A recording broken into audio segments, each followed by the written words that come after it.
สวัสดีค่ะ ดิฉันนางสาวศิริวัลย์ ไทยสารรหัสนักศึกษา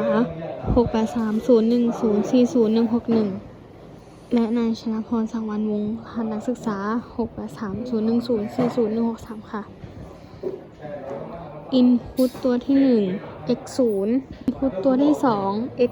1 Output ตัวที่ 1 y 1 Output ตัวที่ 2 y 2 ค่ะ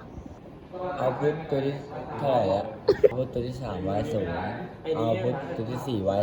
4กดออนทำให้หลอดไฟสัญญาณตัวสีแดงทำงาน10 วิแล้วหลอดไฟสัญญาณสต็อปทำงาน2 วิแล้วกลับมาหลอดไฟสีเขียวทำงาน5 วิ